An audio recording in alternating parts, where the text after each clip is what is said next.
Mi nombre es Cintia Reyes Silva.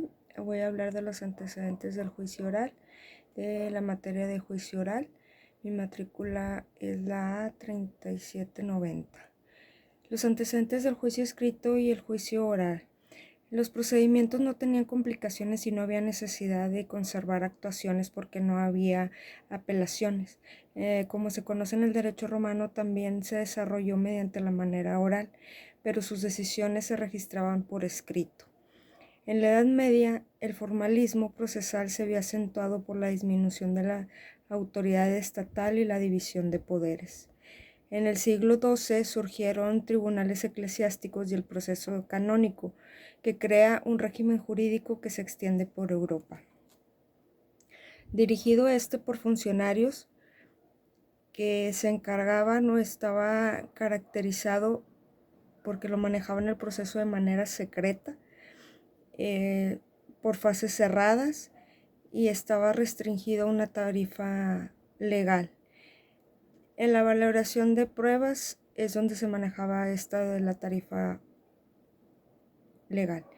El demandado tenía que probar su inocencia y la confesión muchas veces era arrancada a la fuerza mediante tortura. Y esto era la prueba irrevocable y ya no había necesidad de seguir con el juicio. Posteriormente surgió una corriente que implementó la oralidad como medio para lograr la inmediación del proceso.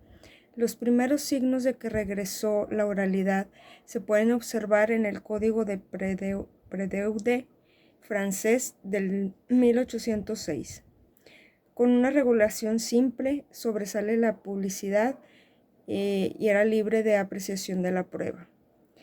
Inspirada en la legislación francesa surge la Ordenanza Procesal de Hannover de 1850, considerada la primera obra de renovación procesal, que se inspira en el sistema de oralidad, precursor de la gran ZPO alemana. Posteriormente surge la ZPO austriaca, que utilizaba la escritura en la etapa preparatoria. La fase de sustentación era pública y oral.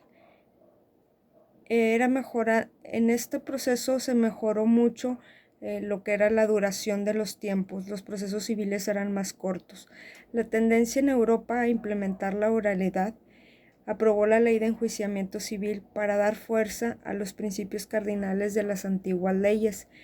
Como consecuencia de la influencia de España, existe lentitud en trámites y demora en resolver los pleitos. Las desventajas que se pueden mencionar en el juicio escrito es una justicia que es lenta, los escritos pasan de mano en mano, el proceso tiene fases distantes una de otras, el tiempo en que llega a la siguiente fase puede tardar mucho, donde cualquier excepción que suceda en el trámite puede llegar a que los alegatos de cierre tarden más, y lo que es la decisión del juez puede tardar incluso años. En el juicio escrito hay ocasiones en las que el juez no conoce a las partes, no las interrogó, no tuvo contacto con ellas, e inclusive no tiene el momento para conocerlas, para intercambiar, y se conocen, yo creo que hasta dictar la sentencia. De este modo se basa el juez solamente en la opinión que está en los escritos, sin tener conocimiento real o observar exactamente lo que sucedió. Los antecedentes históricos de juicio oral. Desde tiempos antiguos, el hombre ha buscado medios para solucionar conflictos que existen dentro de su comunidad. Con el paso del tiempo y la evolución del derecho, las instituciones jurídicas han perfeccionado y así aparecen los juicios orales. Entre las fuentes de este proceso surge el derecho germánico y canónico, donde se aprecia la tradición jurídica oral.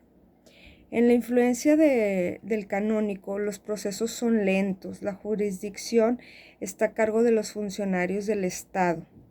Por ejemplo, México es heredero de esta tradición a través de España, que transporta las instituciones de derecho castellano a las tierras colonizadas. Este también es conocido como el derecho penal, el cual se desarrolló a principios del siglo pasado de manera oral ante un jurado popular, pero pasado el tiempo lo fueron dejando a un lado porque pensaron que eran poco prácticos y obsoletos. Al pasar del tiempo y el desarrollo de los pueblos, el hombre sigue buscando maneras de solucionar sus problemas de tal forma que, sin importar las soluciones, las dos partes queden contentas con la misma solución de que se le dio el conflicto. Esta solución se basa en el modo del ser social en ese momento, en las costumbres que tienen, para encontrar la solución adecuada para ambas partes. En la mayoría de los pueblos antiguamente existían la manera de que se manejaban sus conflictos era de manera oral. Esto porque la escritura es un avance que surgió mucho tiempo después. En otras culturas la justicia estaba a cargo del jefe o líder de la sociedad en la cual se desarrollaba la comunidad. En otros grupos había un consejo de ancianos o brujos. En estos, la solución tenía características místicas o religiosas. Tanto el hombre como el derecho con el paso del tiempo han evolucionado poco a poco y se han convertido de asociaciones básicas a asociaciones más complejas. El derecho de la religión y el misticismo vuelven a tomar auge y van agarrados de la mano conforme la época, y ocupa un lugar como disciplina en la conducta del hombre y la solución de los conflictos en esos tipo tribunales. La codificación del derecho en México se hizo a partir del dominio español sobre los pueblos conquistados, lo cual ha jugado un papel muy importante en la escritura en el sistema judicial en nuestros días o en nuestro país, convirtiéndolo en elemento específico en la impartición de la justicia en los países de Latinoamérica y procedimientos de entonces que seguían siendo público y oral. En los sistemas primitivos, las formas de administrar justicia o resolución de la controversia van generando y desarrollando entre formalismos aspectos, como lo mencionaba anteriormente, religiosos, y tenían tendencias a basarse sobre las costumbres propias de cada pueblo, desarrollando de esta manera los procesos según ellos con mayor rapidez, impartiendo así la justicia y tomando en cuenta mucho lo que mencionábamos, que predomina la oralidad. Las tendencias modernas hacia la oralidad. En tiempos de los aztecas, en México había administración de justicia, se seguía haciendo, o lo manejaban ellos de una forma que todo el poder caía sobre el rey o sobre su igual, que era una mujer.